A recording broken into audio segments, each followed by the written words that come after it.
Welcome to our YouTube channel. ఈరోజు మన video ఏంటంటే నేను ఇంట్లో సింపుల్గా ఎగ్ బిర్యానీ చేశాను. ఫస్ట్ టైం చికెన్ బిర్యానీ ఒక 2-3 టైమ్స్ చేశాను, కానీ ఎగ్ బిర్యానీ చేయడం ఇదే ఫస్ట్ టైం అయినా కానీ టేస్ట్ సూపర్గా ఉంది. దీనికి పెద్ద పెద్ద ఇంగ్రీడియంట్స్ అవసరం ఏం లేదు, ఇంట్లో ఉన్న వాటితోటి చేసుకోవచ్చు. ఎలా చేశానో చూసేయండి.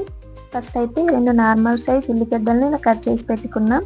అలాగే 2 నార్మల్ సైజ్ టమాటాలను, ఒక 4 వరకు మిర్చీలను ఇలా కట్ చేసి రెడీ పెట్టేసుకున్న. ఎగ్స్ కూడా ఇక్కడ ఉడకబెట్టుకున్నాం.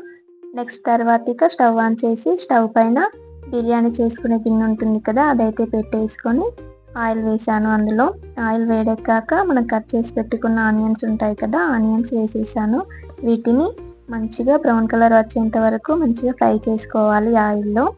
మనకు ఏ బిర్యానీ అయినా, చికెన్ బిర్యానీ అయినా, మటన్ బిర్యానీ అయినా, ఎందులో అయినా ఈ ఫ్రైడ్ ఆనియన్స్ ఉంటేనే మంచి టేస్ట్ బాగుంటుంది కదా. ఇలా మంచిగా బ్రౌన్ కలర్ వచ్చిన తర్వాత ఆనియన్స్ తీసి పక్కన పెట్టేసుకోవాలి. అదే ఆయిల్లో కొంచెం కారం, కొంచెం పసుపు, అలాగే కొంచెం ఉప్పు ఇవి వేసుకొని మనం ఉడకపెట్టుకున్న ఎగ్స్ ఉంటాయి కదా, వాటిని మంచిగా పొట్టు తీసేసుకొని ఇందులో వేసుకోవాలి. వేసుకొని స్టవ్ స్లిమ్లో పెట్టుకొని ఇలా మంచిగా ఫ్రై చేసుకోవాలి. ఈ ఎగ్స్ని ఇలా ఉప్పు కారంలో ఫ్రై చేసుకోవడం వల్ల వీటికి మంచిగా ఉప్పు కారం పట్టి టేస్ట్ అయితే సూపర్గా ఉంటాయి తినేటప్పుడు. ఇలా మంచిగా ఫ్రై అయిన తర్వాత వీటిని తీసి పక్కన పెట్టుకోవాలి.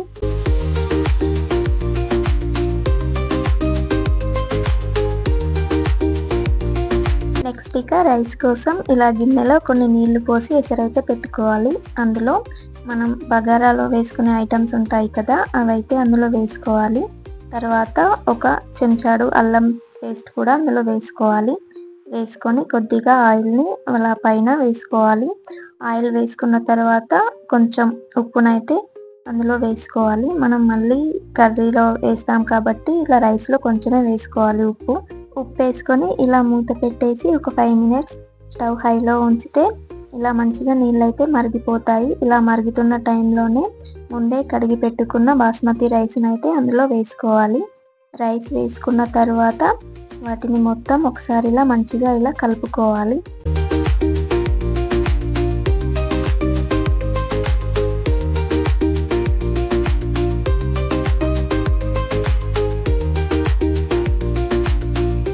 ఒక 10 మినిట్స్ కల్లా ఈ రైస్ అయితే ఇలా 50% అయితే ఉడికిపోతుంది. ఇలా 50% ఉడికిపోయిన తర్వాత స్టవ్ అయితే ఆఫ్ చేసుకొని అందులో నుండి రైస్ని అయితే తీసి ఇలా జల్లెట్లో అయితే మొత్తం రైస్ని ఇలా వేసుకోవాలి. ఇలా చేయటం వల్ల మనకు బిర్యానీ అనేది మంచిగా పొడి పొడిగా ఉంటుంది. లేదంటే ఇంకొంచెం ఉడకనిస్తే బిర్యానీ మొత్తం మెత్తగా అయిపోతుంది. మనం దమ్ పెట్టినప్పుడు ఎలాగో మిగతా 50% అయితే ఉడికిపోతుంది. ఇలా రైస్ అంతా తీసి జల్లెట్లో వేసుకొని పక్కన పెట్టుకోవాలి. నెక్స్ట్ ఇక మళ్ళీ బిర్యానీ చేసుకునే గిన్నె పెట్టుకొని స్టవ్ ఆన్ చేసుకొని అందులో ఎగ్ ఫ్రై చేసిన ఆయిల్ ఉంటుంది కదా, అదే ఆయిల్లోనే మనం కట్ చేసి పెట్టుకున్న ఆనియన్స్, అలాగే ఒక 4 వరకు మిర్చీలను అందులో వేసుకొని నెక్స్ట్ ఇక స్పైసెస్ ఉంటాయి కదా, బగారాకు, లవంగం, చెక్క, యాలకులు, వాటిని కూడా వేసుకొని మొత్తం ఒకసారి అలా కలుపుకోవాలి.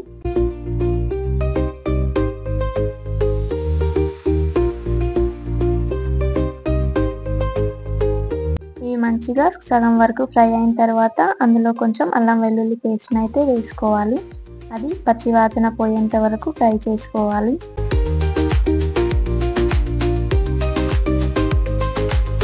ఇక ఇవన్నీ మొత్తం మంచిగా ఇలా ఫ్రై అయిన తర్వాత అందులో మనం ముందే కట్ చేసి పెట్టుకున్న టమాటాలు ఉంటాయి కదా, వాటిని మంచిగా పేస్ట్ చేసుకోవాలి. ఇలా మంచిగా మెత్తగా పేస్ట్ చేసుకోవాలి. ఆ పేస్ట్ని అయితే ఇందులో వేసేయాలి. ఇప్పుడు ఇక ఈ టమాటా పేస్ట్ వేసుకొని మొత్తాన్ని ఒకసారి అలా కలుపుకోవాలి. ఈ టమాటా పేస్ట్ వచ్చేసి మొత్తం పచ్చివాసన అంతా పోయే వరకు వేయించుకోవాలి.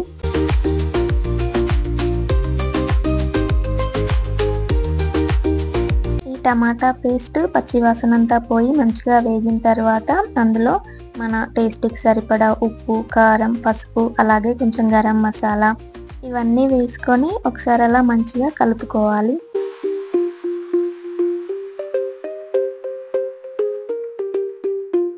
ఇలా స్పైసెస్ అన్నీ వేసుకున్న తర్వాత ఒక 3 టేబుల్ స్పూన్ వరకు పెరుగునైతే అందులో వేసుకోవాలి. పెరుగును వేసుకొని మంచిగా ఒకసారి అలా మొత్తం కలుపుకోవాలి.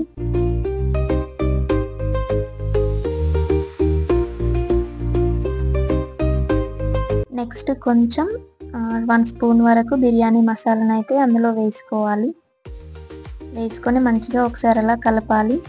బిర్యానీ మసాలా వేసుకున్న తర్వాత నెక్స్ట్ ఇక చిన్నగా కట్ చేసి పెట్టుకున్న కొత్తిమీరను కూడా అందులో వేసుకోవాలి. పుదీనా ఉంటే పుదీనా కూడా వేసుకున్న టేస్ట్ బాగానే ఉంటుంది. నా దగ్గర లేకుండే అందుకే నేను ఓన్లీ కొత్తిమీరనే వేసుకున్నాను. కొత్తిమీర వేసుకొని మంచిగా కలుపుకోవాలి. తర్వాత మనం ఫ్రై చేసి పెట్టుకున్న ఎగ్స్ ఉంటాయి కదా, ఆ ఎగ్స్ని కూడా ఇందులో వేసుకొని మొత్తం ఒకసారి కలుపుకోవాలి.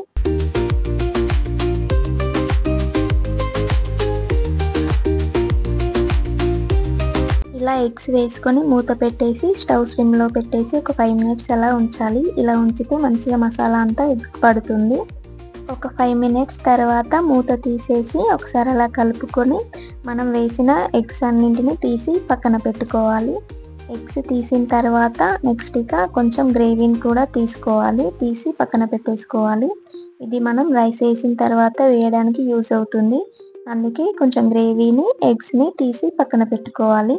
నెక్స్ట్ ఇక స్టవ్ ఆఫ్ చేసుకొని మనం 50% ఉడకబెట్టుకున్న రైస్ ఉంటుంది కదా, ఆ రైస్ని ఆ గ్రేవీ పైన ఫస్ట్ లేయర్ లాగా కొంచెం కొంచెంగా ఇలా వేసుకోవాలి.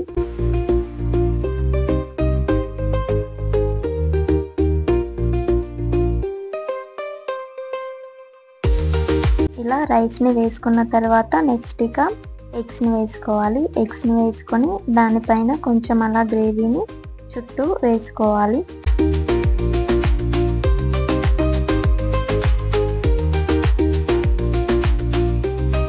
గ్రేవీ వేసుకున్న తర్వాత కొంచెం బిర్యానీ మసాలాను కూడా వాటిపైన కొంచెం ఇలా చల్లుకోవాలి. తర్వాత కొంచెం కొత్తిమీరను కూడా వేసుకోవాలి. తర్వాత ఇక నెక్స్ట్ ఫ్రై చేసి పెట్టుకున్న ఆనియన్స్ ఉంటాయి కదా, ఆనియన్స్ని కూడా ఒక లేయర్ లాగా పైన వేసుకోవాలి.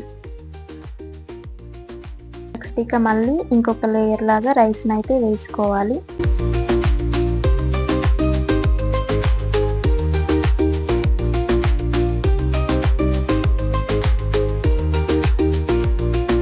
నెక్స్ట్ మళ్ళీ సేమ్ ఇక రైస్ అయిపోయిన తర్వాత ఎగ్స్ తర్వాత కొంచెం గ్రేవీ, అలాగే కొత్తిమీర, కొంచెం బిర్యానీ మసాలా, ఫ్రైడ్ ఆనియన్స్ ఇలా అయితే వేసుకోవాలి.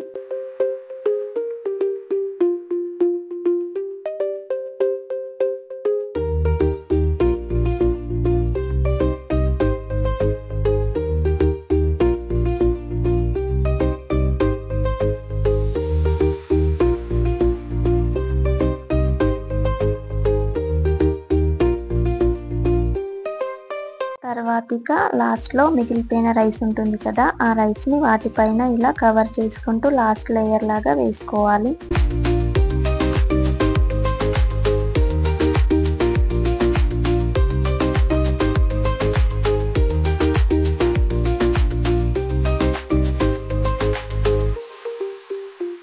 ఇక లాస్ట్లో మిగిలిపోయిన గ్రేవీ ఉంటుంది కదా, ఇక మొత్తాన్ని దానిపైన వేసుకోవాలి రైస్ పైన.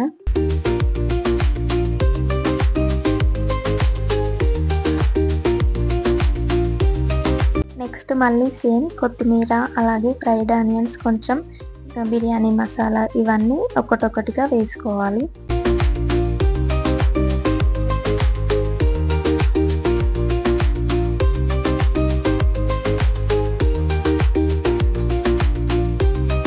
నెక్స్ట్ ఇక లాస్ట్లో ఫుడ్ కలర్ ప్లేస్లో పసుపులో కొన్ని వాటర్ వేసుకొని ఇలా లిక్విడ్లా చేసుకొని ఆ రైస్ పైన మొత్తం ఇలా చుట్టూ వేసుకోవాలి. కెమికల్స్తో కూడిన ఫుడ్ కలర్ కంటే ఇలా న్యాచురల్ పసుపు బెటర్ కదా. తర్వాత ఇక కొంచెం ఇక నెయ్యిని వాటిపైన ఇలా వేసుకోవాలి. నెయ్యి ఫ్లేవర్ ఉంటే బిర్యానీ చాలా టేస్టీగా ఉంటుంది కదా, అందుకే లాస్ట్లో ఇక నెయ్యిని అయితే ఇలా వేసుకోవాలి.